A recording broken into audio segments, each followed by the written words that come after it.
Ladies में होने वाली ये सबसे प्रमुख समस्या है जिसके बारे में आज हम चर्चा करने वाले हैं। टॉपिक का नाम है ब्रेस्ट कैंसर। ऐसा क्यों होता है कि एस्ट्रोजन हार्मोन का लाइफ में लॉन्गर टाइम तक एक्सपोजर होता है और उसका असर क्या होता है कि टिश्यू के ग्रोथ के लिए प्रेरित करते हैं और इस वजह से फीमेल की लाइफ में ब्रेस्ट कैंसर के होने के रिस्क होते हैं। टेस्टोस्टेरोन का एस्ट्रोजन में बदलना ये हम फिजियोलॉजी में पढ़ते हैं। नमस्कार, आज हम लोग डिस्कस करेंगे ब्रेस्ट कैंसर को लेकर के और यह समझने की कोशिश करेंगे आखिर भारत में या दुनिया भर में यह इतना प्रोमिनेंट क्यों है। लेडीज में होने वाली यह सबसे प्रमुख समस्या है जिसके बारे में आज हम चर्चा करने वाले हैं। टॉपिक का नाम है ब्रेस्ट कैंसर। ओवरऑल अगर हम बात करते हैं कार्सिनोमा ब्रेस्ट की, तो यह एक तरीके का पेनलेस लंप के तौर पर फीमेल की प्रेजेंटेशन में देखने को मिलता है। एक ऐसा लंप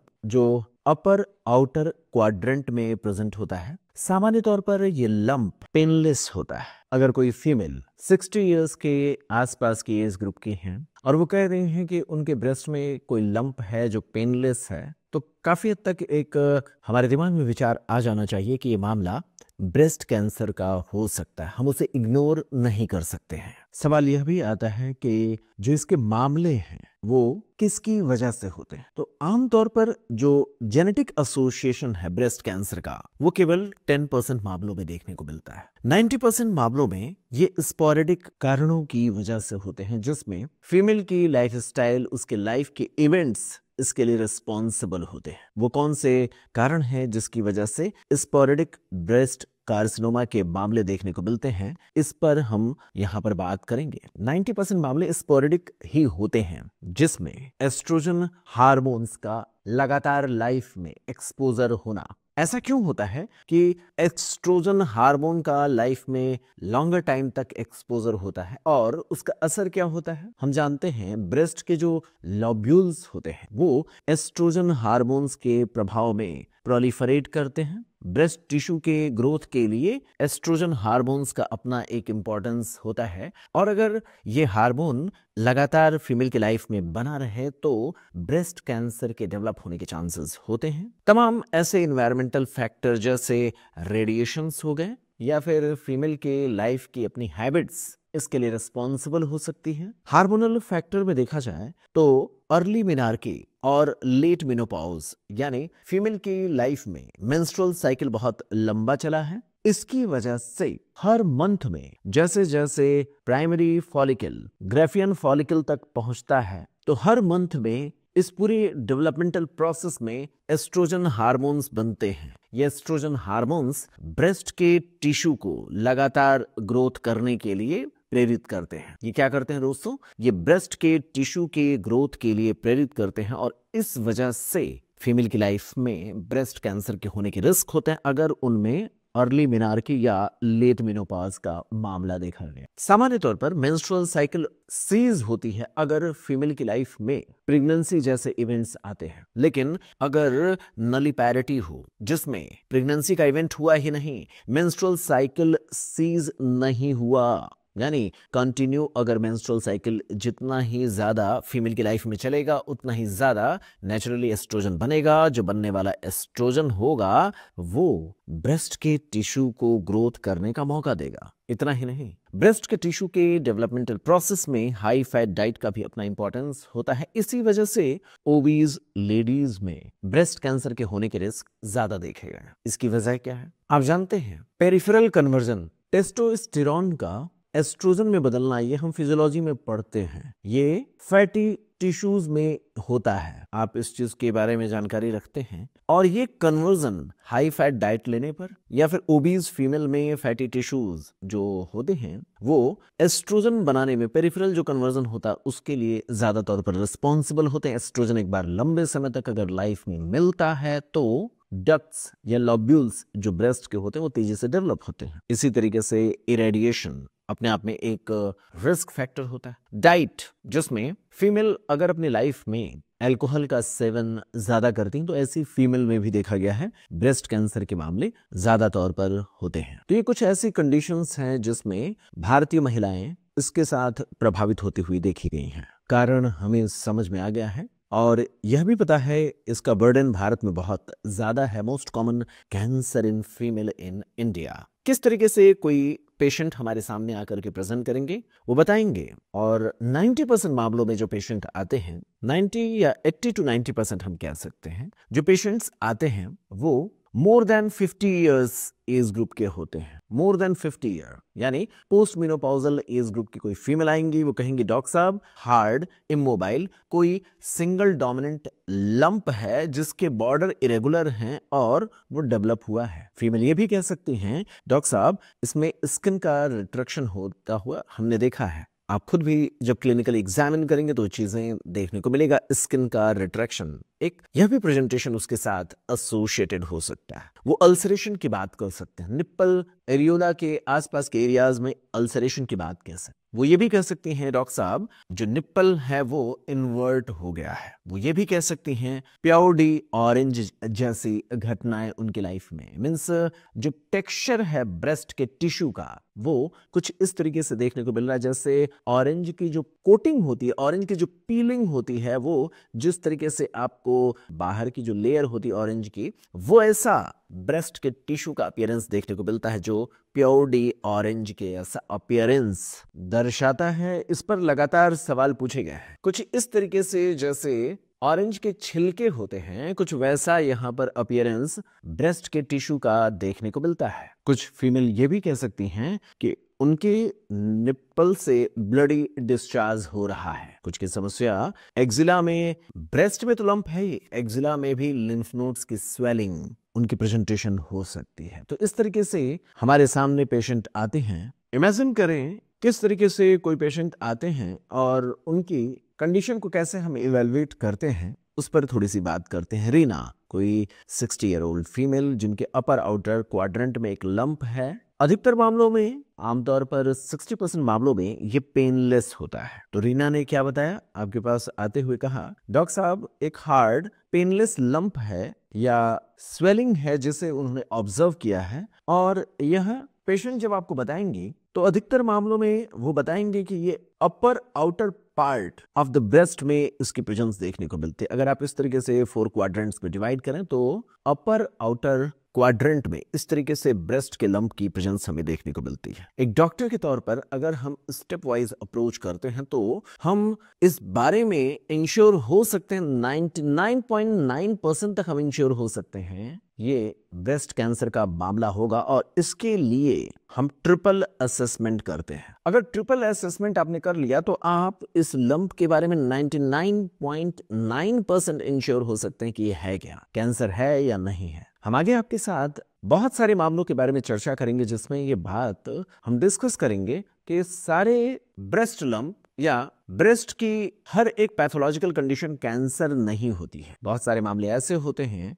जो फिजियोलॉजिकल डिरेंजमेंट होता है, वो कैंसर नहीं होता है। तो कैसे हम इसके बारे में पता करेंगे, वो सारे कंफ्यूजन आज दूर किया जाएगा। क्लिनिकली एग्जामिनेशन करके और रेडियोलॉजिकल एग्जामिनेशन के बाद टिश्यू एग्जामिनेशन करके हम यह इंश्योर हो सकते हैं 99.9% हम इंश्योर हो सकते हैं कि वो ब्रेस्ट का लंप एक्चुअली है क्या, कैंसर है या नहीं है। तो ब्रेस्ट कैंसर के पेशेंट की जो सिम्टम्स होते हैं वो निप्पल डिस्चार्ज के हो सकते हैं, लंप की प्रेजेंस तो बताएंगे ही, एक विजिबल लंप होगा। इसके अलावा कुछ डिम्पलिंग की कंडीशंस के बारे में भी पेशेंट कह सकते हैं, या फिर निप्पल थोड़ा साइड वाइज ऊपर उठा हुआ हो सकता है, क्योंकि जब टिश्यू ग्रो करेगा तो उसमें खिंचाव पैदा कर सकता है। स्किन के इरिटेशन की बात भी पेशेंट बता सकते हैं। इसमें आर्मपिट में पेन, चूंकि एक्सिलरी लिम्फ नोड अगर इन्वॉल्व हो गया तो ऐसी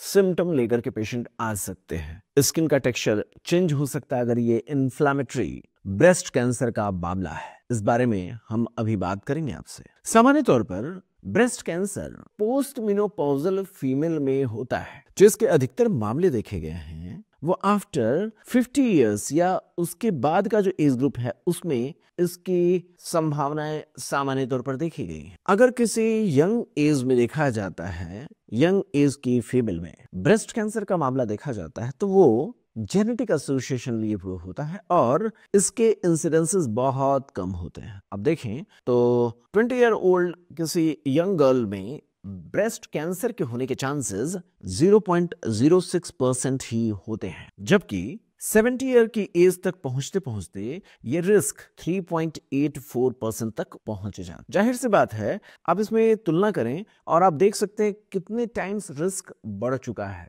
तो ओल्ड एज में ब्रेस्ट लंप अधिकतर मामलों में कैंसर ही होते हैं until and unless proved otherwise। कुछ और अगर नहीं पता चला तब तक आप यही मान करके उसको एग्जामिन करेंगे और उस आधार पर पता लगाने का प्रयास करें। यंग गर्ल्स में ब्रेस्ट कैंसर के मामले फैमिलियल एसोसिएशन यानी जेनेटिक वजहों से होता है। वो कौन से जेनेटिक डिरेंजमेंट है, इस पर भी हम बात करेंगे। किसी कंक्लूजन पर पहुंचने से पहले ट्रिपल असेसमेंट में क्लिनिकल एग्जामिनेशन का अपना एक रोल है। हम पेशेंट को सेमी रिकम्बेंट पोजीशन में रखते हुए कहेंगे कि वो अपने आर्म को लिफ्ट करें ताकि अगर निप्पल में रिट्रैक्शन हुआ हो तो उसे बेहतर तरीके से अप्रिशिएट किया जा सके।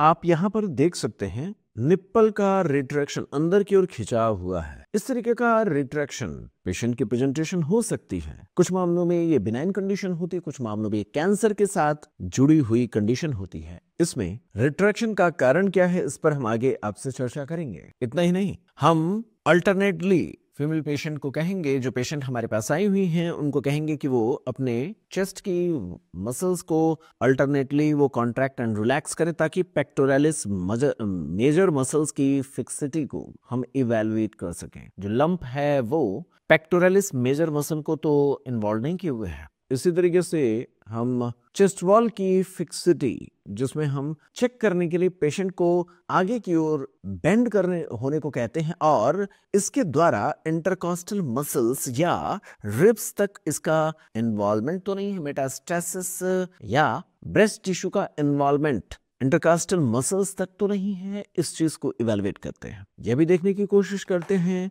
ऑरेंज के छिलके या ऑरेंज के पील के जैसा हमें प्रेजेंटेशन तो नहीं मिल रहा है। जो मैंने आपको बताया वो सब डर्मल लिम्फेटिक इन्वॉल्वमेंट की वजह से होता है। तो जो प्योरली ऑरेंज या ऑरेंज की पीलिंग वाला मामला होता है वो सब डर्मल लिम्फेटिक इन्वॉल्वमेंट को दर्शाता है। देखा जाए तो पेशेंट को हम डायल क्लॉक मेथड के द्वारा इवेलुएट कर सकते हैं, लंप को चेक कर सकते हैं। सामान्य तौर पर लंप सिंगल होता है, लेकिन आगे हम देखेंगे डक्टल कार्सिनोमा तो सिंगल होता है, लेकिन लॉब्यूलर कार्सिनोमा जो लॉब्यूल्स को इन्वॉल्व करते हैं वो मल्टीपल हो सकते हैं। इसीलिए डायल क्लॉक मेथड के द्वारा हम इसे चेक करने का प्रयास करते हैं जो लंप है वो एक है या एक से ज्यादा है। देखने वाली बात होती है कि जो ब्रेस्ट के टिश्यू होते हैं उसमें कुछ लॉब्यूल्स होते हैं। ये लॉब्यूल्स एस्ट्रोजन के प्रभाव में, प्रोलैक्टिन के प्रभाव में अपने फंक्शंस को दर्शाते हैं। ये लॉब्यूल से ही ग्रो करते हैं। आप जानते हैं मिल्क के प्रोडक्शन का साइट यही होता है जो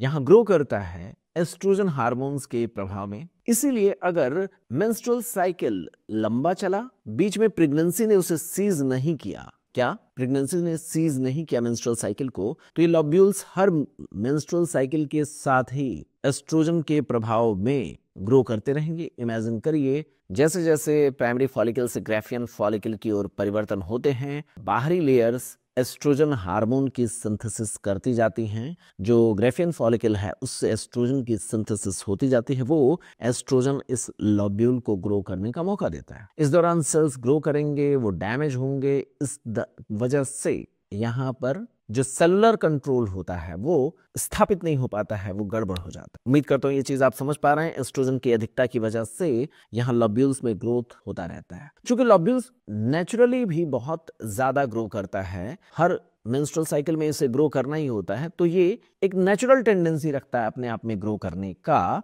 इसी वजह से अधिकतर मामलों में यहाँ पर ब्रेस्ट कैंसर के रिस्क नहीं होते हैं, क्योंकि ये आदतन इनकी आदत होती है ग्रो करने की। इसलिए ब्रेस्ट कैंसर लॉब्यूल्स के मामलों में बहुत कम होते हैं। करीब 10% जो होंगे मामले वो लॉब्यूल्स के साइड पर देखने को मिले। जो अधिकतर लॉब्यूल्स के पास कैंसर या उससे एसोसिएटेड कोई पैथोलॉजिकल कंडीशन डेवलप होती है वो बिनाइन ही होती है। फिर एक खास बात अभी से आप रट लें, यहाँ पर बिनाइन ही लीजन अधिकतर होते हैं और एक चीज और हमें समझ में आना चाहिए कि इसकी टेंडेंसी ग्रो करने की बहुत ज्यादा होती है, इसीलिए लॉब्यूलर कैंसर मल्टीसेंट्रिक मल्टीफोकल हो सकते हैं। बात समझ में आया? इसकी आदत में है ग्रो करने की, इसलिए अगर ये पैथोलॉजिकल ग्रोथ करता है तो भी मल्टीफोकल मल्टीसेंट्रिक इसका ग्रोथ होता है। बायलैटरल हो सकता है, एस्ट्रोजन के प्रभाव में अगर ये ग्रो करेगा तो बायलैटरली मल्टीसेंट्रिक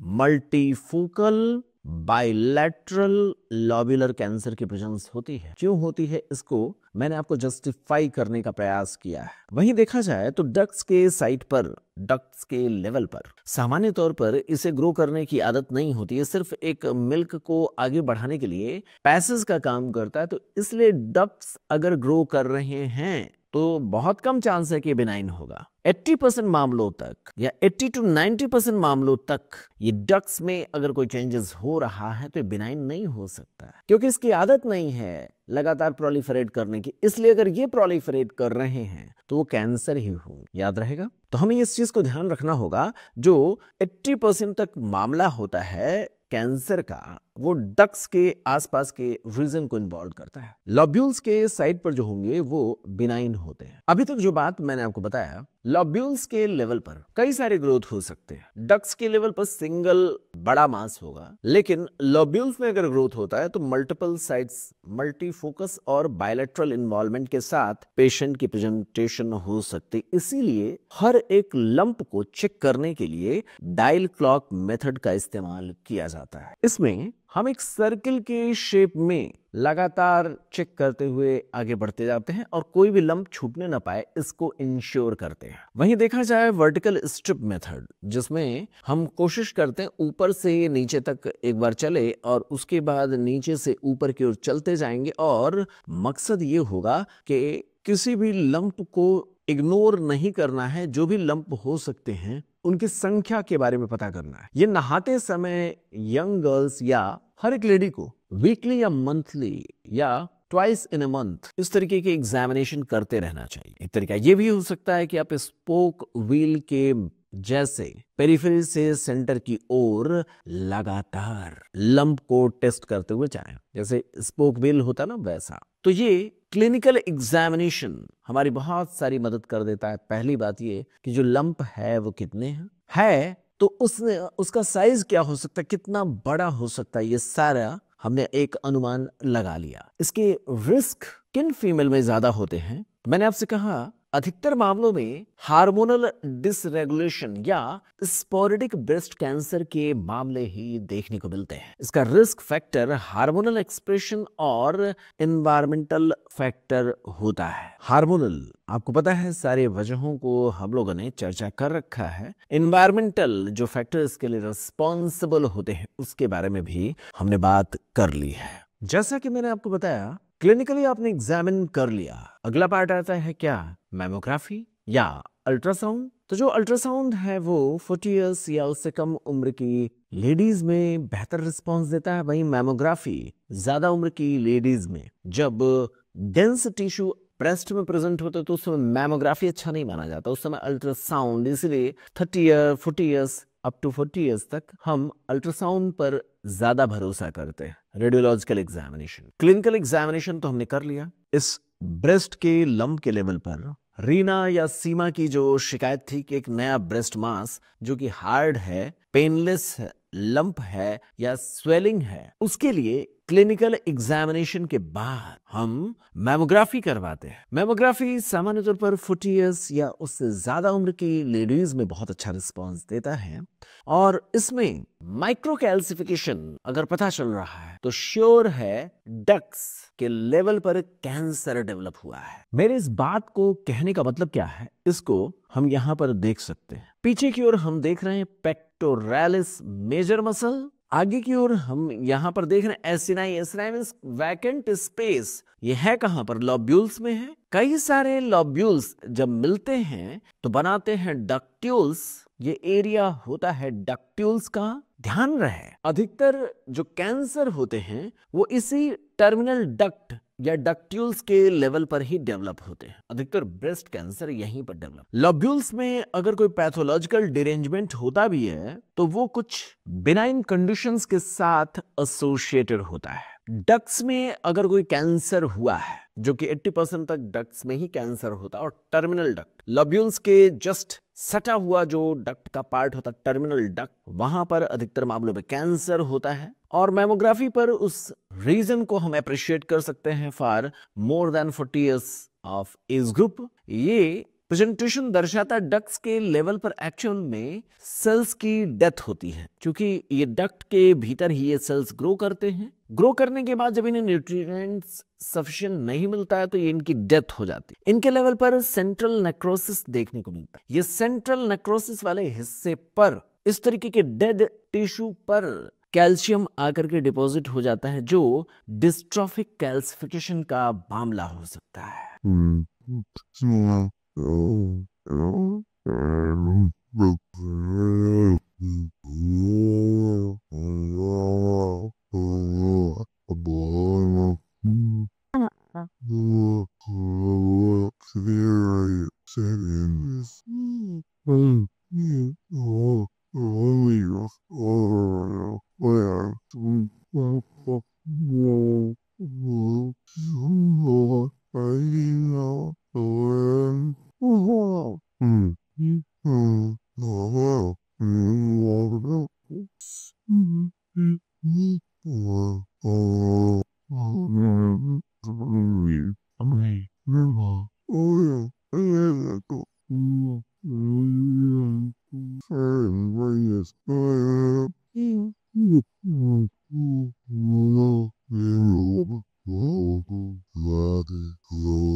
ट्रिपल एग्जामिनेशन के मामलों में क्लिनिकली एग्जामिनेशन के बाद रेडियोलॉजिकल एग्जामिनेशन, अगर रेडियोलॉजिकल एग्जामिनेशन पर यानी मैमोग्राफी पर मैक्रो नहीं माइक्रो कैल्सिफिकेशन की प्रेजेंस बताई जा रही है तो ये कैंसर से एसोसिएटेड हो सकता। अगर मैक्रो होगा तो वो कैंसर से एसोसिएटेड नहीं होता है। माइक्रो कैल्सिफिकेशन डक्ट्स के साइट पर होता है और डक्ट के भीतर सेल्स की ग्रोथ, उनकी डेथ और डेड टिश्यूज पर आकर के कैल्शियम के डिपोजिशन की वजह से डिस्ट्रॉफिक कैल्सिफिकेशन की कंडीशन डेवलप होती है। अगर बेसमेंट मेम्ब्रेन ब्रेक ना हुआ हो तो ये इन सीटू का मामला होता है और काफी हद तक ये जानकारी मिल जाती है। किसी फीमेल में ब्रेस्ट का एग्जामिनेशन करने के साथ ही मैमोग्राफी या अल्ट्रासाउंड का अपना इंपॉर्टेंस होता है। इसके साथ ही साथ टिश्यू के लेवल पर भी हमें इसे जस्टिफाई करना होगा। तो क्या किया गया, ब्रेस्ट लंप के जैसा फील होने का शिकायत लेकर के पेशेंट हमारे पास आते हैं। अगर ब्रेस्ट के लंप के बारे में समय रहते पता चल जाता है तो हम इसे आसानी से ट्रीट भी कर सकते हैं। हाई ग्रुप या हाई रिस्क वाले ग्रुप के लोगों में तो मैमोग्राफी या एमआरआई को लेकर के ये सजेशन दिया जाता है कि ऐसे लोग रेगुलर अपनी स्क्रीनिंग कराते रहें। तो क्लिनिकल एग्जामिनेशन, रेडियोलॉजिकल एग्जामिनेशन के बाद बायोप्सी करने पर हमें सारी चीजें कंफर्म हो जाती हैं। ओवरऑल ब्रेस्ट कार्सिनोमा के इनिशियल पॉइंट को लेकर के हम लोगों ने यहाँ पर चर्चा किया। नेक्स्ट डिस्कशन हम अगले पार्ट में करेंगे।